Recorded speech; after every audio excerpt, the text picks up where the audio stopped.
Great.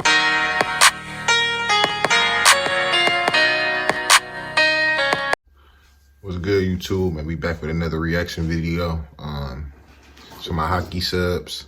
We about to react to what's this video called? I know we about to react to it. I don't know.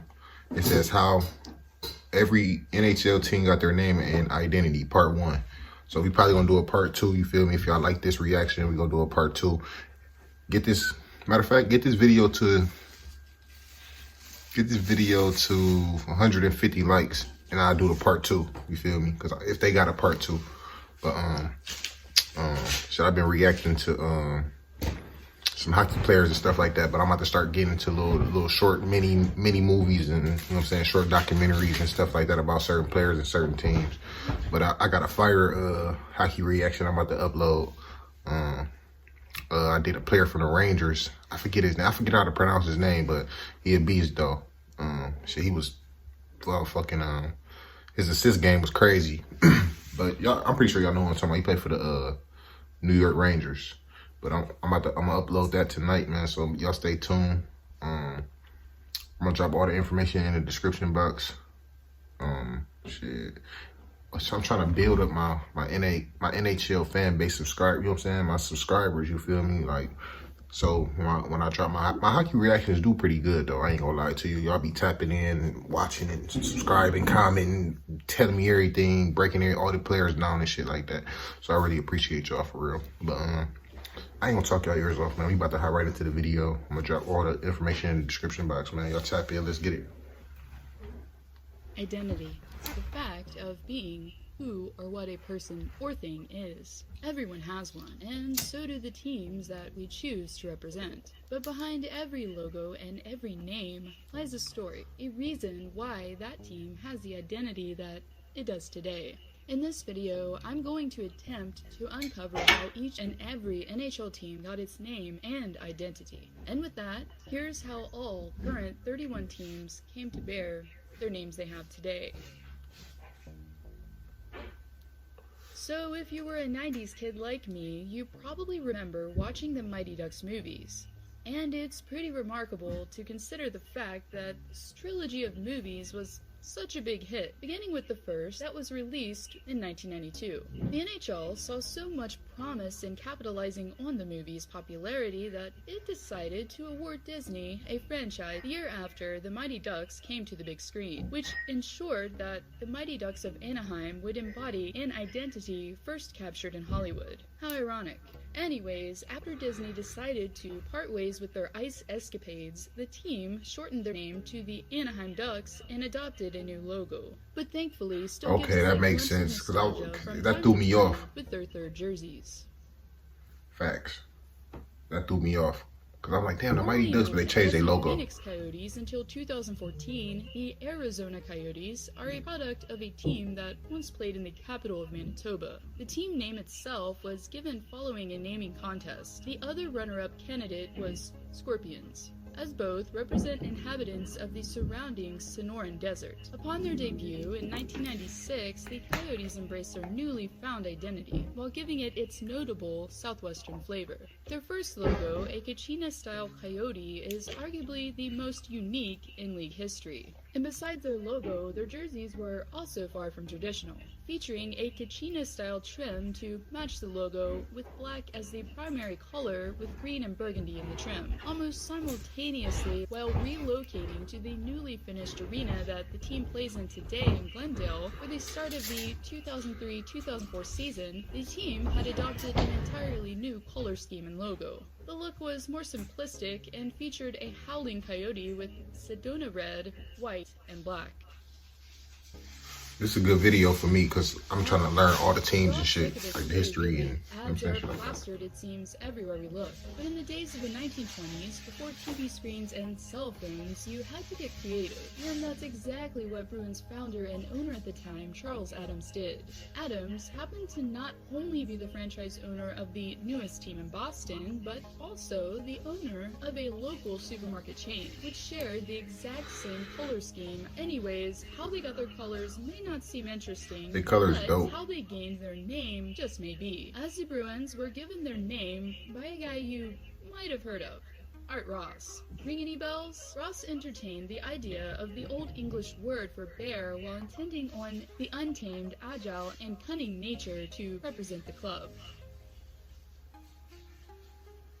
Similarly to Boston, the Sabres are one of the few teams not to gain their logo or identity from their city or surrounding area. As the Knox brothers, Seymour and Northrop, who were the ones who initially brought Buffalo its NHL team, decided that a naming contest that took place in 1970 would be the best option for obtaining a name. Then ultimately, Buffalo deciding the Sabres, that makes Sabres sense. being the most unique and suitable, as Seymour felt it was a prime example of swiftness while strong on both offense and defense. Flames. So, imagine being named after a mass tragedy, one that claimed the lives of several and a city, cause it doesn't get much more morbid than that. But you have to admit, the name and logo are pretty cool nonetheless. Anyways, It is. besides the uniqueness Logo in dope. the name origin, the Flames also, similarly to the Dallas Stars, gained their original identity from somewhere else, as the Flames also played in Atlanta from 1972 to 1980, and carry with them, as I mentioned, the memory of tragedy. After a Civil War campaign, Sherman's March to Sea swept through much of Georgia. Fire did as well, setting much of the state, including the city of Atlanta, ablaze. Instead of bearing the A on their chest as a primary logo, players now instead just skipped a letter and settled on C. You know, for Calgary. But even still, the team hasn't forgotten their roots, as the assistant captains represent with the A logo stitched on their sweaters. It's the Avalanche. So I wonder where the name Hurricane came from. Oh, the Hurricanes. I'm Oh, tripping. yeah, I'm because tripping. North Carolina seems to get The Avalanche. consistently Nathan battered McKinnon played for for the Fury. In 1997, after it was Avalanche. decided that the Hartford Whalers would move to Raleigh, the team's owner, Peter Karmanos Jr., chose the name because I feel like it's blatantly obvious at this point. While the previous Whalers color scheme was dropped of blue, green, and silver, the new black and red combination was chosen to match the I like that North logo, Carolina too. State University Wolfpack. Anyways, the Canes not only bear the name of the storm, but also in part literally take warning, as their slogan says, as the Carolina secondary logo is the U.S. Maritime Warning Flag, the one used to indicate a storm warning. And yet another war reference came with the Chicago Blackhawks being named after World War I veteran and original Blackhawks owner, Major Fred McLaughlin, became nostalgic while deciding on names, and decided to name his team after the 86th Infantry Division, also known as the Blackhawk Division, and in 1926 officially named his It's team crazy how the sports be Blackhawks, evolving, man. with a space between the two words. And it wasn't until the 1980s that the words became one. While the name was Frederick McLaughlin's doing, his wife Irene was the one who designed the original team logo. Even though it's gone through many changes and adjustments, this logo arguably is the most vibrant and eye-catching in the world of sports today. Avalanche. I know that's Previously the Avalanche. known as the Quebec Nordiques, the Avalanche got their name in 1995 as the obvious choice, the Rockies, by that time was taken by the local MLB team. So, they decided to take the second most obvious option, the Avalanche, because what happens when there's tons of snow-covered mountains around? You guessed it. Anyways, the team's logo is a letter A that's in the shape of a letter C. The secondary logo from 1995 to 2015 was a foot. And even more ironically, Adam Foote and Alexander Kerfoot both played for the team. I don't know, maybe I'm the only one that found that funny. Even still, the logo, as you probably know, was made to represent Bigfoot. Replacing the shoulder patch today is an insignia of the Colorado state flag with the Avs colors. Was that Columbus? And just when you thought the war theme was over, think again, as we have yet another war represented league-wide by the Columbus Blue Jackets. After a Name the Team contest was held, creative, I know, the name Blue Jackets ended up being the winner. The name is in reference to the Civil War, due to the fact that Ohio and Columbus both have a rich history when it comes to Union troops being present. As the state of Ohio, That's where I'm from. That should have been my hockey team, the Blue Jackets. The logo but I'm a Blues fan. coincides with the patriotic feel, displaying a star with the state flag wrapped around it, in a C shape. One unique part of Nationwide Arena that definitely sets it apart from others in the league is the cannon. Yes, I said it, a cannon. A handmade replica of the 1857 Napoleon-style cannon is fired on 3 occasions. When the team first takes the ice, when they score, and when they win. And trust me, if you're there, you won't miss it, cause that baby is loud. Just ask Johnny Gaudreau. Dallas Stars. As I mentioned before, Yeah, I know my teams a little similar to bit. the Flames, the Stars have also inherited much of their identity from a former team, the Minnesota North Stars. As the North Stars moved south in 1993, they simply dropped part of their name and were renamed the Stars. And honestly, it couldn't have worked out any better, as Texas, in case you don't know, is known as the Lone Star State. The team initially debuted with its former colors and logo. A season after their debut, though, we saw a darker shade of green that was visible in their jerseys. I mean, it makes sense. They say don't mess with a good thing. And that's exactly what the Wings haven't done for the most part while considering their logo and jersey design over the years. Since the 1930s, the team has adorned the same winged wheel logo, only modifying later by dropping Detroit from their jerseys. But even though their logo and jersey designs haven't strayed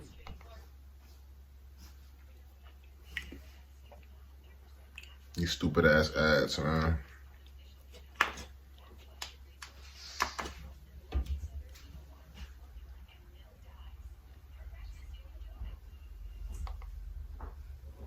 from the original, their name has. After being founded as an Original Six team in 1926, they were first known as the Detroit Cougars. And then, in 1930, the Falcons, for a couple seasons, before finally settling on Red Wings in 1932. They also later on adopted one of the most peculiar traditions in the NHL today. Beginning in 1952, after an owner of a local fish market, Peter Cusimano, woke up one day and decided to throw an octopus on the ice. You know, during a postseason game. Random, I know, but regardless, the tradition's still going strong in the Motor City. Well, sort of, as it's octopus slinging today, instead of throwing. During the postseason anyways. The Oilers.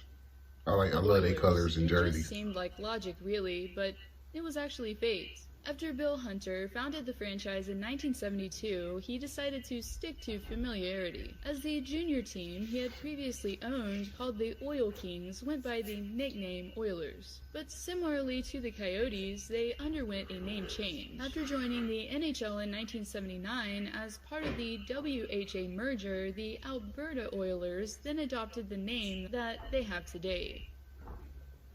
Florida Panthers.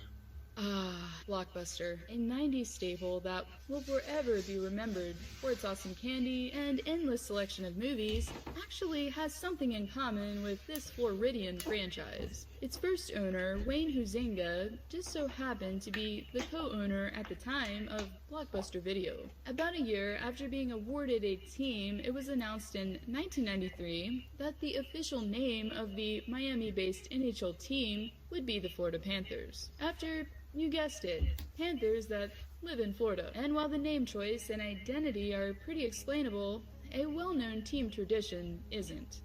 At least, at first glance anyway. Known as the Rat Trick, fans since the playoffs of '96 have been throwing plastic rats on the ice during or near the postseason. The tradition began after Scott Mellenby killed a rat with his stick pre-game and then ended up scoring 2 goals soon after. Even more interestingly, in 1996, when the tradition began, it was also the year of the rat, and also the same year that the Panthers went on to the Stanley Cup Finals.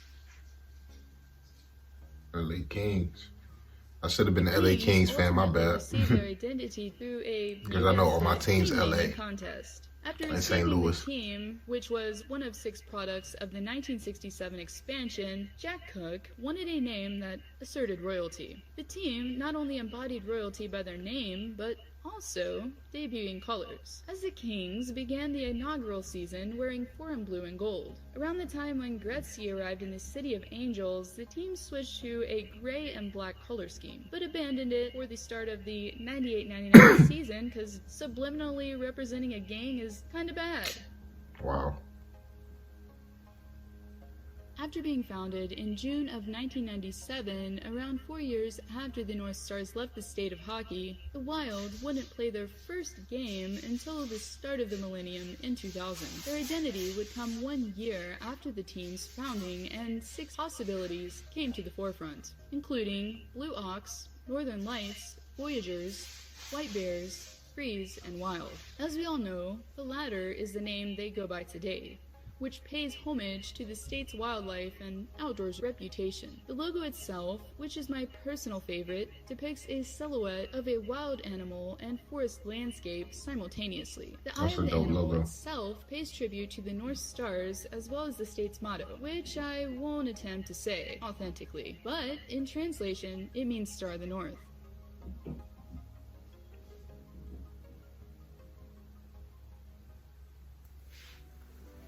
That was a good reaction right there, man.